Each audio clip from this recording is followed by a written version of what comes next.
तो सभी दोस्तों को नमस्कार। 41 नंबर क्वेश्चन से स्टार्ट करेंगे चीजों को। 300 प्लस क्वेश्चंस को हम ये लोग यहाँ पर डिस्कस करेंगे। चैनल को चाहे तो सब्सक्राइब कर सकते हैं, अपडेटेड कंटेंट यहाँ मिलेगा। और अगर आप बिहार से हैं तो आपको पता ही है सीटेट के बाद आपको बिहार में भी मौका मिलने वाला है, तो आप अपनी तैयारी तो अच्छे से करिए और ये सारे प्रश्न भी पूछे जाएंगे वहां पर, ठीक है। पर्यावरण से भी प्रश्न है। तो चलिए, पौधे का वह भाग जो दांत के दर्द के उपचार के लिए उपयोग किया जा सकता है वो कौन सा है? तो सौंफ है, लौंग है, मेथी है और अफीम के बीज हैं। तो ये तो इस्तेमाल किया जा सकता है अफीम, लेकिन अफीम का बीज जो है इस्तेमाल नहीं करा जाता है। वो क्या किया जाता है? लौंग। लौंग को लेकर के दांत के अंदर रखने से उससे दर्द गायब हो जाता है और ये प्रमाणित है।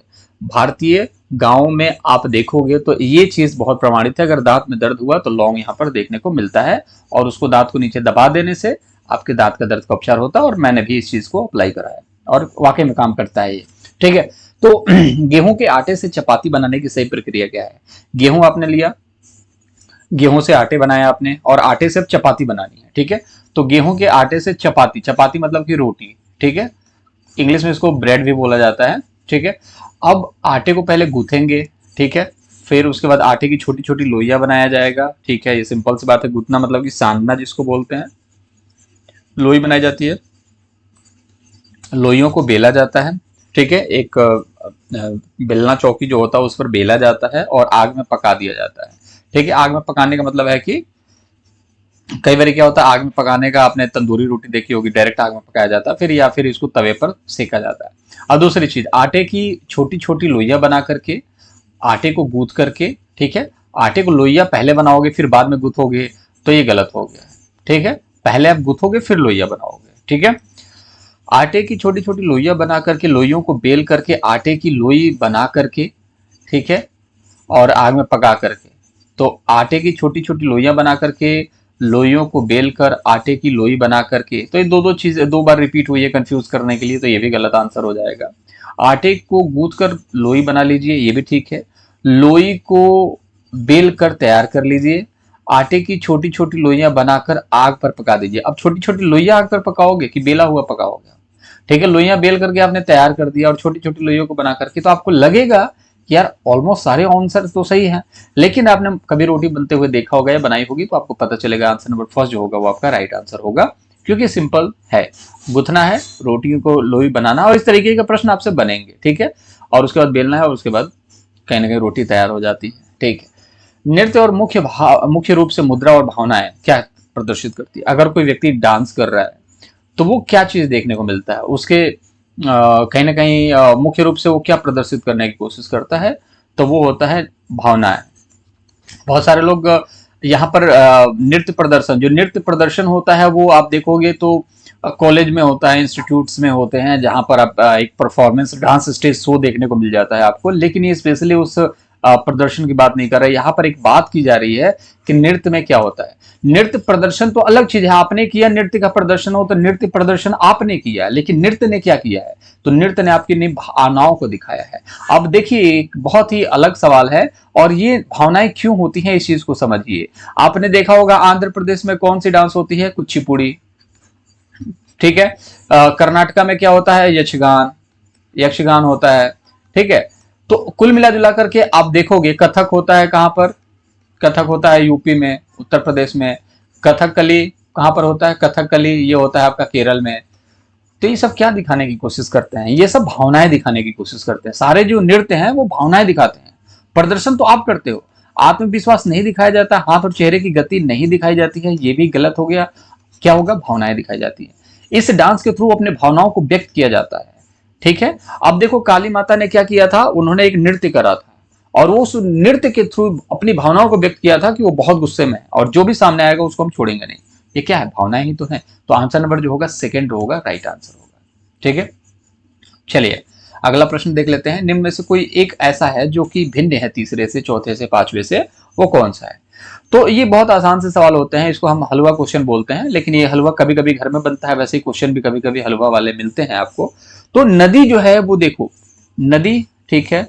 पर्वत, नदी में क्या होता है? पानी। पर्वत में क्या होता है? मिट्टी। झील में क्या होता है? पानी। झरना में क्या होता है? पानी। राइट आंसर क्या होगा? सेकंड। बात सिंपल है, ठीक है। झील, तालाब, झरना, नदी सब में पानी होता है, लेकिन ये पहाड़, और पहाड़ को यहाँ पर क्या बना दिया? पर्वत। बात तो एक ही है तो माउंटेन ही, ठीक है तो माउंटेन ही। ठीक है, राइट आंसर हो जाएगा, आंसर नंबर सेकंड हो जाएगा। चीजें समझ में आ रही हैं? आंसर नंबर जो होगा सेकंड। इसकी पीडीएफ जो है आपको यहाँ पर मिल जाएगी, आप यहाँ से डाउनलोड कर सकते हैं। टेलीग्राम पर भी जरूर जुड़िएगा, कोई भी अपडेट आता है, कोई भी अपडेट वेबसाइट पे होती है तो टेलीग्राम पर सबसे पहले बता दिया जाता है। बाकी इच्छा आपकी है दोस्त, ठीक है। चलिए, तरुण भारत संघ एक ऐसी संस्था है जो जल के संरक्षण के लिए कार्य करती है। इस संस्था के प्रधान निम्न में से एक हैं। अब भारत में देखोगे एक तरुण भारत संघ है जो 1975 में बनी थी, और इसका मुख्य उद्देश्य क्या है कि जल का संरक्षण करना, ठीक है। और इसके आप देखोगे इस संस्था के प्रधान कौन है, तो वो है आपके राजेंद्र सिंह। इसको जल पुरुष भी कहा जाता है, इनको जल पुरुष की भी उपाधि मिली है, इसको याद रखेंगे। अब यहां पर मेधा पाटेकर कौन है? आपने सुना होगा नर्मदा बचाओ, ये याद रखना, बहुत बार पूछा जाता है। दूसरा है आपका सुंदरलाल बहुगुणा, और सुंदरलाल बहुगुणा कौन है? ये चिपको आंदोलन से संबंधित है। तो ये सिंपल सी बात आपसे पूछा जाएगा, मेधा पाटेकर कौन है? नर्मदा बचाओ से रिलेटेड है, ठीक है। और सुंदरलाल बहुगुणा किससे है? चिपको आंदोलन से रिलेटेड है। राजेंद्र सिंह किससे रिलेटेड है? वो जल पुरुष है, तरुण भारत संघ से। पीएस जोशी एक नेता है जो कि कार्यकर्ता पार्टी से संबंधित है। तो इनसे ज्यादा प्रश्न तो कहीं बनता नहीं है, ये ऑप्शन में बस ऐसे एग्जिस्ट कर रहे हैं। लेकिन तीन लोग हमेशा कहीं ना कहीं आपको किसी न किसी फॉर्म में देखने को मिलेंगे। फिलहाल के लिए इस फॉर्म में जो मिले हुए हैं उनमें राजेंद्र सिंह जो होगा आपका राइट आंसर होगा। अगले क्वेश्चन की तरफ बढ़ते हैं आगे। चलिए, भूमिगत जल के स्तर की क्षीणता का मुख्य कारण क्या है? भूमिगत जल, आप इस चीज को समझिए कि भूमिगत जल क्या है। भूमिगत जल ये है जो आपके भूमि के अंदर है, ठीक है। अब आप देखोगे जो ग्लेशियर से पानी निकलता है, जो नदियां निकलती हैं, वो ग्लेशियर में है, किस थ्रू है? वो क्या होता है, पानी जो है वाष्पीकृत होकर के ऊपर जाकर के बर्फ का रूप ले लेता है, ठीक है। क्योंकि वो उससे ज्यादा ऊपर जा ही नहीं सकता, तो इसलिए बर्फ का रूप ले लेता है। अब दूसरी बात यह है कि जो भूमिगत जल होता है ना, ये जमीन के नीचे जो जल जाता है रिस रिस करके, कितने सारे लेयर होते हैं जमीन के अंदर, ये फिर यहाँ पर इतना पानी होगा, फिर कहीं यहाँ पर इतना पानी होगा, ठीक है। तो यहाँ पर इकट्ठा हो जाता है। जमीन के अंदर भी बहुत बड़े बड़े गड्ढे हैं, जैसे नदियां तालाब है ना, अभी आपको जमीन के ऊपर दिखाई देता है, तो जमीन के अंदर भी इस तरीके की नदियां तालाब एग्जिस्ट करती हैं, ठीक है। और वो पृथ्वी के स्ट्रक्चर के कारण ऐसा होता है, पानी रिस करके कहीं जाता है तभी जाकर के तो कहीं आप देखोगे कि स्टोर हो जाता है। अगर वो गड्ढा नहीं होता तो पृथ्वी पर पानी जो आता है वो जाता, तो पूरी पृथ्वी की जो पानी होता है ना वो लिबलिबा सा हो जाता, पूरा जमीन जो है लिबलिबा सा हो जाता है। लेकिन वो पानी कहीं जाकर के स्टोर हो जाता है। ये कुछ साइंटिफिक रीजन है, बट इस चीज पर जाने से कोई फायदा नहीं है। हमें ये समझना है कि इसका स्तर कम क्यों हो रहा है। ये पानी जो था, इतना पानी था यहाँ पर बेचारा, ये पानी अब खत्म क्यों हो रहा है? इसके पीछे का रीजन क्या है? तो बहुत सारे लोग पहले आंसर मार देंगे टिक 1, ये हो गया, वर्षा कम हो रहा है तो पानी का स्तर तो गिरेगा ही। ये नहीं होगा आंसर। देखिए, आपके पास ना अगर 100 रुपए है, ठीक है, इनकम नहीं है आपके पास, तो 100 रुपए है ना, अगर इनकम नहीं है तो भी अच्छी बात है। लेकिन आप देखो इनकम नहीं है, कोई बात नहीं, जैसे कि वर्षा का कम होना मतलब इनकम का कम होना। आपके पास 100 रुपए है, आप जिंदगी गुजार रहे हो, कोई दिक्कत नहीं है। आप इसको 10,000 मान लो यार, 1 लाख मान लो, 1 लाख है आपके पास और आपकी नौकरी चली गई है, आप जिंदगी गुजार रहे हो, 1 लाख रुपए आपके पास है। अब आपके पापा ने पूछा कि यार तुम्हारा पैसे खत्म होने का कारण क्या है? तुम तो बेरोजगार हो, तुम तो काम कर नहीं रहे हो, तो सैलरी तो आ नहीं रही है। वो बात समझ में आ रहा है, सैलरी नहीं आ रहा है, तो सैलरी नहीं आने से कम हो जाएगा क्या? अगर मान लो 1 लाख रुपए आपके पास है, आपके अकाउंट में पड़े हुए हैं, चाहे आपके घर पे पड़ा हुआ है, और अगर सैलरी दूसरी नहीं आती है तो क्या वो कम हो जाएगा? नहीं होगा, ठीक है। सिंपल सी बात है, सैलरी ना आने से इसका कोई कनेक्शन ही नहीं है। आवरण का कम होना मतलब कि आपके पास वॉलेट नहीं है, बैग नहीं है छुपाने के लिए, या फिर बैंक में नहीं रखे हो, तो क्या होगा? आवरण मतलब कवर, अगर इसको कवर करके नहीं रखते हो, क्या ये कम हो जाएगा? ऐसा तो है नहीं। कम कब होगा? जब इसमें से आप खर्च करना स्टार्ट कर देंगे, ठीक है। तो सिंपल सी बात है, जो पानी यहाँ पर स्टोर है, जब इसको ट्यूबवेल के सहारे बाहर निकालोगे, हाथ पंपों के द्वारा हाथ धोना, नहाना, या फिर आप देखोगे कि कितने तरीके की क्रिया होती हैं, खेत भी इसी से कहीं ना कहीं देखोगे तो पानी डाला जाता है खेत में। तो अब देखोगे तो ये जब यहां से निकालोगे तभी तो खत्म होगा। किसी भी चीज को खत्म तभी किया जा सकता है जब उसका इस्तेमाल किया जाए। वो वैसे ही पड़ा हुआ है, उसमें स्टोर नहीं हो रहा, अच्छी बात, लेकिन जब उसको इस्तेमाल करोगे तो खत्म होता जा रहा है। इसीलिए जो होगा राइट आंसर, आंसर नंबर 3 होगा। तो किसी भी चीज में आप जीवन में भी देखो, जीवन में भी अगर आपके अंदर कोई ना कोई कमी आ रही है तो सिर्फ इसलिए क्योंकि उस चीज के अंदर आप खर्च कर रहे हैं, ठीक है। सिंपल सी बात है, उस चीज को खर्च कर रहे हैं। जैसे आप देखो, आप अपने आप को देखोगे कि आप तो खैर पढ़ रहे हो तब जाकर के वीडियो देख रहे हो। बहुत सारे बच्चे ऐसे हैं जो रील्स देखते हैं, ठीक है। तो रील्स देखने से क्या होगा? अपने दिमाग को, माइंड को क्या कर रहे हैं? वो खर्च कर रहे हैं, ठीक है, जो माइंड पड़ा हुआ है अच्छा माइंड उसको खर्च कर रहे हैं, तो जब माइंड यहाँ पर खर्च हो जाएगा तो बच्चा पढ़ाई कैसे करेगा। 8 घंटे होते हैं आपके लिए पढ़ने के लिए पूरे दिन में। अब 8 घंटे में से 4 घंटे आपने रील देख ली तो आपका दिमाग जो है वो 4 घंटे बचा हुआ है रिलैक्स। अब 4 घंटे क्या करेगा, वो पढ़ाई कर सकता है। ठीक है, तो जितना दिमाग है उसको खर्च करोगे उस हिसाब से आपको पोटेंशियल भी मिलेगा। ठीक है, आंसर नंबर जो 3 होगा राइट आंसर होगा। चलिए, तो बचा करके थोड़ा सा खर्च करना है हर चीज को, ठीक है, क्योंकि वो लिमिटेड ही होता है, टाइम भी वैसे ही लिमिटेड है। स्लॉथ के बारे में कौन सा कथन सही है, स्लॉथ भालू जैसे दिखते हैं, दिन के लगभग 22 घंटे वृक्ष की शाखा पर उल्टे सिर लटक करके सोते हैं। ठीक है, तो 22 घंटे तो बहुत ज्यादा हो गया यार, फिर इंसान में ये तो कैटेगरी में आएगा ही नहीं, 22 घंटे नहीं सोता है। ठीक है, सोता कितना है, 17 घंटे सोता है। भालू जैसा दिखता है, सही बात है। चिंपैंजी जैसा दिखता है, नहीं भैया चिंपैंजी जैसा नहीं दिखता है। स्लॉथ चिंपैंजी जैसा दिखता है, नहीं दिखता है। ये स्लॉथ कैसा दिखता है, भालू जैसा दिखता है, और दिन के लगभग 17 घंटे सोता है। इस चीज को याद रखेंगे, पेड़ से लटक करके सोता है। पूरे जीवन में 8 वृक्षों पर ये घूमता रहता है। ठीक है, और सिंपल सी बात यह है कि ये 8 वृक्षों पर पूरा जीवन गुजार देता है। इसकी उम्र जो होती है वो 40 साल होती है, और 17 घंटे वृक्ष पर सोता है। और ऐसे नहीं सोता, सिर के बल उल्टे लटका करके सोता है। सोचो, सिर को डाली से नीचे लटका करके सोता है, ऐसा सीधा सुलाओगे तो सोएगा ही नहीं। ठीक है, तो ये 40 साल उम्र होती है, 8 पेड़ पर पूरी जिंदगी 40 साल गुजार देता है, और उसी पेड़ के पत्ते खाता है जिस पर रहता है। सोच के लिए हफ्ते में एक बार निकलता है, नहाने धोने के लिए एक बार निकलता है, और 17 घंटे पूरे दिन में लटक करके बेचारा सोता है। 7 घंटे की जिंदगी में आप देख लो क्या करता है ये। ठीक है, राइट आंसर है आंसर नंबर 4। ठीक है, आंसर नंबर 4 होगा राइट आंसर। चलिए, कई स्थानों पर अम्ल वर्षा जलीय विविधता को प्रभावित कर रही है। अम्ल वर्षा निम्न में से किन प्रमुख रसायनों के कारण बनती है। बिल्कुल सल्फ्यूरिक अम्ल हर जगह है, यहाँ पर देखो सल्फ्यूरिक अम्ल सल्फ्यूरिक अम्ल सल्फ्यूरिक अम्ल, ये नहीं होगा। एसिटिक अम्ल ये भी नहीं है, हाइड्रोक्लोरिक अम्ल ये भी नहीं है। राइट आंसर है आंसर नंबर 2। सल्फ्यूरिक अम्ल क्या करता है, बेसिकली आपका पानी के अंदर ना एसिडिटी को बढ़ा देता है। ठीक है, और एसिड क्या होता है, वो जहरीला होता है। अब आपने देखा होगा कि जब पहली वर्षा होती है वो अम्लीय वर्षा होती है, क्योंकि वातावरण में बहुत सारे गैसेस जो ऐसे हैं वो खुली पड़ी हुई है। जब बरसात होती है तो वो गैसेस जो होती हैं उन फॉर्म में जब उस जल के साथ रिएक्ट करती हैं, ठीक है, तो फिर सिंपल सी बात है वो एसिड जो होता है, वो जो वर्षा होती है वो अम्लीय वर्षा हो जाती है। ठीक है, तो राइट आंसर है आपका आंसर नंबर 2। और अम्लीय वर्षा की वजह से आपको बार बार बताया जाता है कि आपका जो ताजमहल है वो कहीं ना कहीं पीला पड़ता है। तो जब भी आप देखोगे व्हाइट कलर की कोई भी दीवार या कोई भी दीवार ऐसी है जिस पर लगातार बरसात होती है, तो वो जो होता है वो अपना पीला पड़ने लगता है। ठीक है, आंसर नंबर 2 राइट आंसर होगा।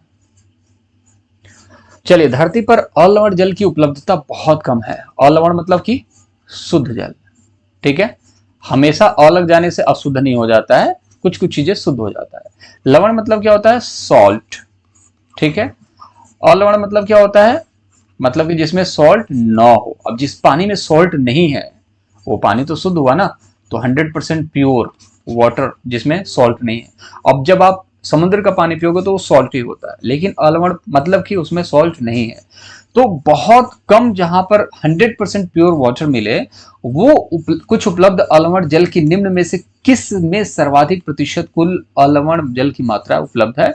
नदियों में लवण वाले जल पाए जाते हैं, क्योंकि वो ग्लेशियर से निकलते हुए जब आती हैं नीचे तो आप देखोगे कि बहुत सारे मिट्टी उट्टी से मिलने से मिट्टी के अंदर क्या होता है, सॉल्ट होता है। उसमें नदियां, सिंपल सी बात है, जब मिट्टी नदियों के नीचे मिट्टी है तो, और मिट्टी है अगर नदियों के नीचे, तो नदी का जल जो होगा लवण से कहीं ना कहीं ग्रसित होगा ही होगा, उसमें मिलना ही मिलना है, डिजोल्व होगा ही। झरने के अंदर भी सेम चीजें अप्लाई होती हैं। ठीक है, अब यहाँ पर देखोगे जलप्रपात, ये ऐसा ही होता है, झरने को ही जलप्रपात बोल दिया जाता है। ठीक है, ऑलमोस्ट एक जैसा ही दिखता है दोनों। ठीक है, ग्लेशियर या हिमनद। अब देखिए, ये है यहाँ पर आपका एक पर्वत है ये।